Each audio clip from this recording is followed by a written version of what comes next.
8.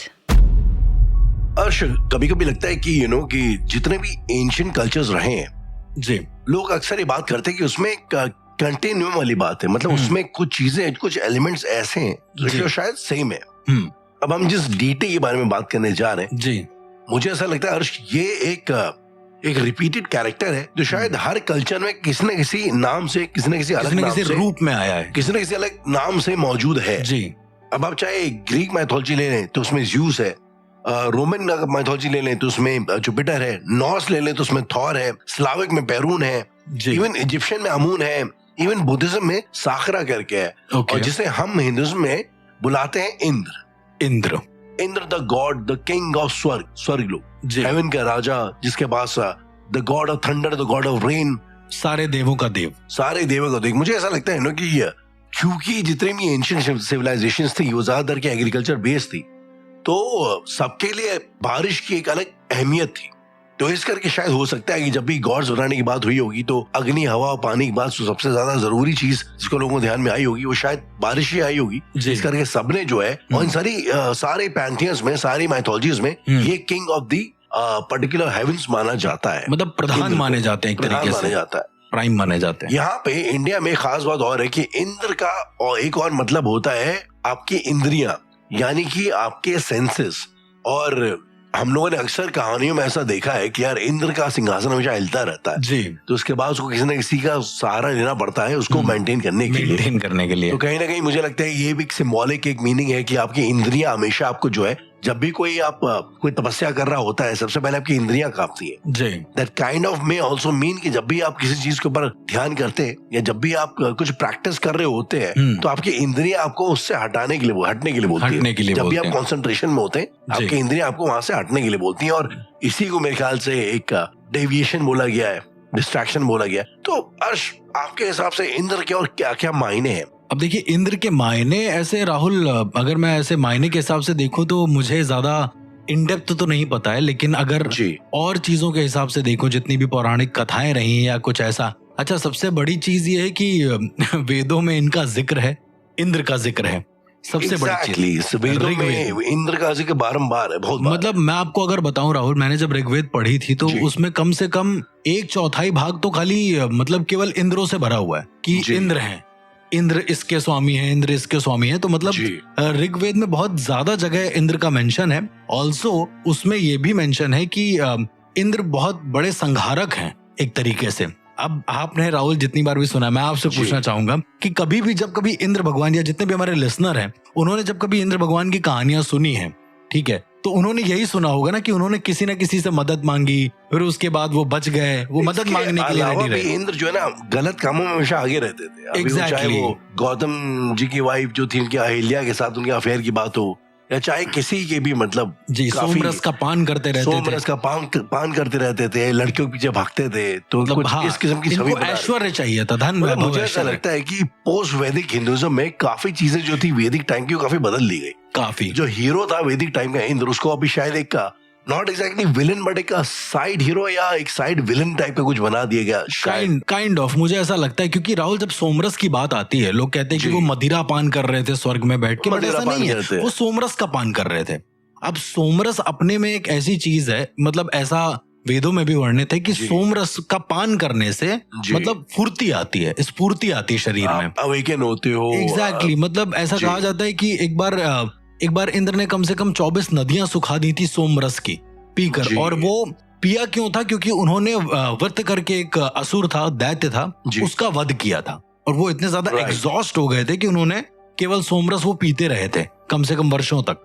तो ये मतलब ये भी एक तरीके की कह सकते हैं कि मान्यता है, मत है कि इंद्र शराब नहीं पीते, वो सोमरस पीते हैं जस्ट टू कि वो ठीक रह सके। आई मीन, अब सोमरस, लेकिन मुझे लगता है जो नॉर्मल पब्लिक अंडरस्टैंडिंग है वो शायद शराब की ज्यादा है। जी, मुझे भी ऐसे लगता है। प्रॉब्ली हमें लगता है सोमरस के ऊपर हम लोग अलग से डेडिकेटेड एपिसोड कर लेंगे जिसमें सोमरस के बारे में बात करेंगे, बिल्कुल, कि बेसिकली होता क्या है।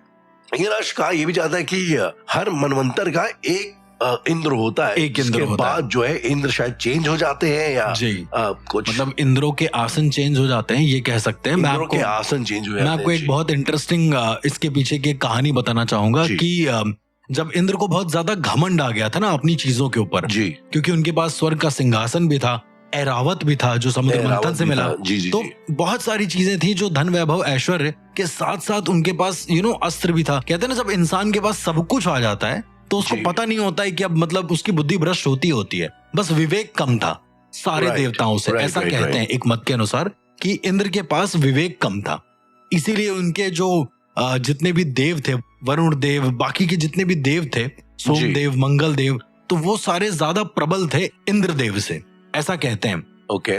तो इंद्र का दिमाग एक बार बहुत ज्यादा फिरा और वो लड़ने चला गया था, ऐसा कहते हैं, त्रिदेवों से।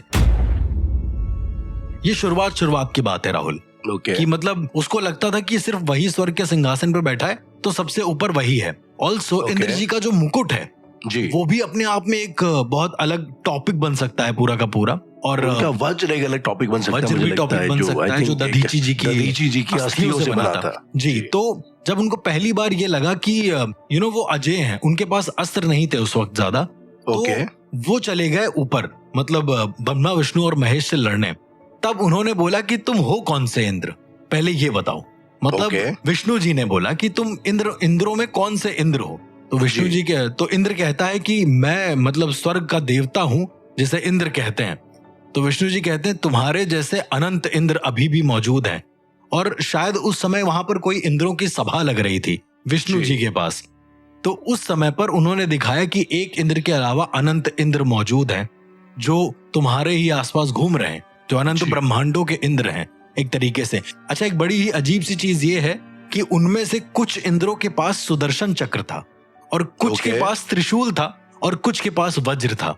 यानी एक टाइमलाइन पूरी की पूरी चेंज हो जाती है, एक तरीके की मल्टीवर्स टाइप का मुझे लग रहा है ये भी एक वही मल्टीवर्स, अनंत ब्रह्मांडों के जो इंद्र थे। तो जी। तब ये पता चला कि जो इंद्र हैं अनंत ब्रह्मांडों के, वो एक मनवंतर में बदलते हैं। यानी जैसे ही सतयुग खत्म हुआ, सतयुग, द्वापर, त्रेता, कलयुग, तुरंत वो इंद्र बदल जाएगा। ऐसा कहते हैं कि किसी और इंद्र को वहां पर स्थान मिल जाएगा। लेकिन प्राचीन, अब ये तो मत है राहुल, अभी भी लोग बहुत सारे ऐसे हैं हमारे प्रारंभिक काल में, मतलब अभी जो काल चल रहा है वर्तमान काल में, यहाँ पर अभी भी लोग ऐसे हैं जो इंद्र को मानते हैं। कई सारी ऐसी जगह हैं जहाँ पर इंद्र जी को पूजा जाता है, और विद वज्र, मतलब वज्र पे बैठे हैं, हाथी पे बैठे हैं, प्रॉपर उनकी उस मूर्ति के साथ उनकी पूजा होती है और उनको सोमरस चढ़ता है। मुझे ऐसा लगता है कि प्रॉब्ली एक दौर पे इंडिया में भक्ति मूवमेंट शुरू हुआ था, जिसके बाद जो ये पौराणिक डीटीज है उनकी पूजा पाठ का शायद कल्चर या प्रचलन ज्यादा। वैसे अगर आप देखो आश्रम, मुझे ऐसा लगता है कभी कभी कि जो भक्ति है, जो रिलीजन है, जिसे हम आज हिंदू रिलीजन बोलते हैं, इसमें भी काफी एवोल्यूशन वक्त साथ होते आए जी। अगर आप देखोगे बुद्धिज्म फॉर एग्जांपल, मुझे ऐसा लगता है कि एक दौर में जब चोल साम्राज्य जब बना था, उस टाइम पे बुद्धिज्म आहिस्ता आहिस्ता एक सरफेस मारना शुरू हुआ, मतलब बढ़ रहा था, एक ज्यादा एक तरीके का कल्ट था। जैसे हर एक सोसाइटी में कल्ट टाइप की नई चीज आती है, उसी तरीके से बुद्धिज्म में एक तरीके का कल्ट था, जिसने नए नए लोगों को, जो काफी लोग काफी विधानों से परेशान हो गए थे, उनको अट्रैक्ट करना शुरू किया। मोर लाइक ए पॉलिटिकल एक फोर्स भी एक तरीके से जो कहा जाता है। तो आई थिंक मुझे ऐसा लगता है कि इंद्र की कहानी भी कुछ वैसी है कि एंशिएंट टाइम में इंद्र, अगर हम लोग हड़प्पन और यहाँ के एक्सक्यूशन साइट्स वगैरह देखते हैं तो वहां पे भी लिंग और इससे ज्यादा इंद्र की महिमा का बखान है कि इंद्र की पूजा की जाती है, उसको बलियां दी जाती है ताकि उसे बारिश हो, एग्रीकल्चर बना रहे। इंद्र बड़ा एक रेलेवेंट टाइप की डीटी थी जो शायद हर कल्चर में मौजूद थी, हर कल्चर में, और बड़े ही फैसिनेटिंग तरीके से राहुल, जैसे आपने ज़्यूस का नाम लिया, राइट, तो ज़्यूस भी बहुत ज्यादा विकेट टाइप का कैरेक्टर था अगर आप उस ग्रीक माइथोलॉजी को पढ़ेंगे। आमुन भी अगर आप देखोगे इजिप्शियन, तो आमुन भी बड़ा ही, अगर हमने मम्मी फिल्म देखी हो जी, तो आमुन भी बड़ा विकेट टाइप का था जो हमेशा दूसरे देवों की शक्ति को छीनने की उसमें रहता था। एग्जैक्टली। और इंद्र के कई सारे ऐसे, मैं इससे मतलब हेट नहीं फैलाना चाह रहा हूँ, बट इंद्र जी के कई सारे ऐसे कांड भी रहे जहां पर उन्होंने सारे देवों की शक्ति लेने की कोशिश करी है, पर उनमें पर उनमें इतनी सामर्थ्य नहीं थी, कहा जाता है। लेकिन राहुल, आपको नहीं लगता कि अगर सामर्थ्य नहीं थी, अगर इतना ज्यादा इंद्र को डीमोटिवेट करा जाता है कहीं कहीं पर, मैं ऐसा देखता हूँ, तो वो इंद्र देव बने क्यों, मतलब वो देवों में प्रधान क्यों बने? आई थिंक ये ना, मैं भी इसके ऊपर रिसर्च कर रहा था, तो ऐसा इंद्र के ओरिजिन की कहानी कहीं पे कोई सब्सटैंशिएटेड नहीं है कि, मतलब, मतलब एग्जैक्टली, स्पेसिफिक मेंशन इवन वेदों में मेंशन नहीं है। स्पेसिफिक मेंशन नहीं है। इवन वेदों में मेंशन नहीं है। स्पेसिफिक मेंशन नहीं है। नहीं है। वेदों सबसे में बड़ी भी बात। मेंशन नहीं है, जी। बोल दिया गया कि बस एक इंद्रदेव है, कहाँ से आए कैसे आए इसका कोई, और ये भी बता दिया गया कि मनवंतर के दौरान रहते हैं। हाँ, और मतलब सबसे बड़ी बात ये है कि वेदों में एक अध्याय है, वहां पर इंद्र देवता जहाँ पे आवाहन होता है तो उसमें युग बताते हैं, मतलब उनका पेयर बताते हैं कि जैसे जो इंद्र हैं, देवराज जो इंद्र हैं, वो अगर शत्रुओं को मारते हैं युद्ध में, तो जो वरुण देव है वो हमेशा रक्षा करते हैं, मतलब देवों की रक्षा करते हैं एक तरीके से। तो ये परस्पर पूरक बताए गए हैं। उसी तरीके से ये भी बताया गया है कि जो वरुण देव है वो बहुत सारी चीजों के मतलब स्वामी हैं, लेकिन फिर भी वो अधीन इसलिए रहते हैं क्योंकि दोनों एक दूसरे के पूरक हैं। राहुल ऐसा कहते हैं, शायद ये एक मानना हो सकता है, मैं मतलब अगर गलत नहीं हो तो। अच्छा, ऐसी भी कोई स्टोरी है ना कि आई थिंक स्कंद पुराण के हिसाब से जो सप्तऋषि थे उनसे जो औलादे निकली उनमें से एक लाइन एक कहते हैं हेरिडिटी लाइन निकली देवों की और एक लाइन निकली असुरों की। क्या ऐसी भी कोई एक स्टोरी है? मतलब ऐसा ये एक मत है अगेन कि मतलब इस तरह से ये लाइन निकली और उसके बाद वहां से फिर देव और असुर का जन्म हुआ। एक और भ्रांति, अब इसको भ्रांति कह ले मत कह ले, लेकिन बहुत रेलेवेंट मत है राहुल। आपने अदिति और अदिति के बारे में सुना होगा, जिससे देव और असुर मतलब जन्मे। जो दीति थी शायद वो देवों की माँ थी, अदिति असुरों की माँ थी, और इसी से कई सारे कॉन्सेप्ट निकले। तो अगेन ये भ्रांति है क्योंकि वेदों में ऐसा मेंशन नहीं है कि मतलब इंद्र कहाँ से हैं और क्या है, लेकिन बहुत सारी पुराणों में ये मेंशन है कि भैया जो इंद्र हैं वो दिति के पुत्र हैं, इतने सारे। तो अब ये शायद कहना पॉसिबल नहीं होगा। अच्छा, अगर आप ऐसे देखेंगे इंद्र के सिंहासन को और प्रॉपर स्वर्ग लोक को, तो राहुल मुझे नहीं लगता कि वहां पर कभी भी, मतलब मैंने कभी नहीं सुना कि इंद्र जी बहुत ज्यादा शस्त्रों में निपुण हैं। कभी भी नहीं सुना मतलब मैंने बहुत बार रिसर्च करने की भी कोशिश करी, क्योंकि अभी हम लोग थोड़ी देर पहले ये बात कर रहे थे कि जो देवता होते हैं वो बहुत ज्यादा निपुण होते हैं शस्त्र विद्या में।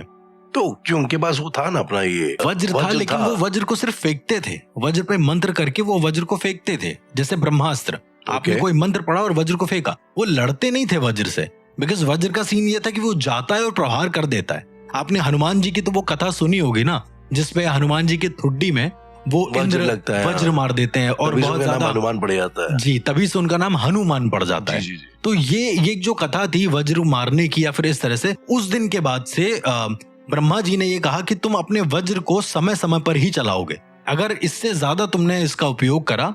और ऐसा भी कहते हैं एक मत के अनुसार कि वो वज्र चलाना भूल गए थे। इसके बाद उन्होंने वज्र को खो दिया था।